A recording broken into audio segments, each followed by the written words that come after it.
கர்த்தர் உன்னை தினமும் தேடுகிறார் என்ற தலைப்பில் அதிகமாக தியானித்து வருகிறோம். இன்று கர்த்தருடைய வார்த்தையை தியானிப்போம்.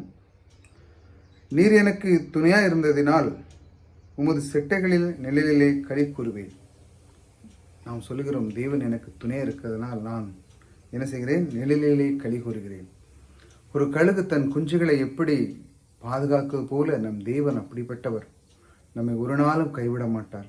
அவருடைய சிட்டைகளால் நம்மளை மூடி துணை செய்து எப்பொழுதும் நம்ம கூடவே இருக்கிறவங்க. இந்த மாதிரி வார்த்தை பற்றி கொள்ளுங்க. தொடர்ந்து இது மாதிரி கேளுங்க. இன்னைக்கு என்ன சொல்கிறார் தேவன்? உனக்கு துணை இருந்து உனக்கு செட்டைகளில் கீழாக நான் உன்னை மூடி மறைத்து காத்துக்கொள்வேன்னு சொல்லுகிறார்.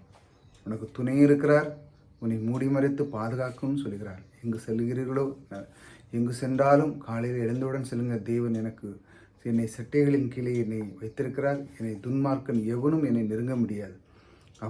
அவர் என் கூடவே இருக்கிறார். ஆகையால் மற்ற துன்மார்க்கன் எம்மாத்திரம். ஏனென்றால் துணை செய்கிறவர் நம்மோடு கூட இருக்கிறார். அற்புதம் செய்கிறவர் நம்மோடு கூட இருக்கிறார். செட்டைகளால் நம்மளை மூடிமறைத்து காப்போர் நம்மோடு கூட இருக்கிறார். இப்படிப்பட்ட வார்த்தைகளை தொடர்ந்து நாம் கேட்போம்.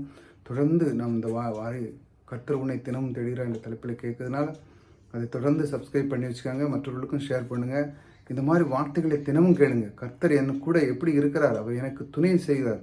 கர்த்தர் உன்னை தினமும் தேடுகிறார். தினமும் எப்படி சொல்கிறார்? இந்த மாதிரி வார்த்தைகளால் உங்களை நிரப்பி உங்களுடைய மனதை இன்னும் பலப்படுத்தி உங்களுடைய வாழ்க்கையில் இன்னும் நீங்கள் சந்தோஷமான வாழ்க்கை வாழணும் இந்த பூமி உலகத்தில்.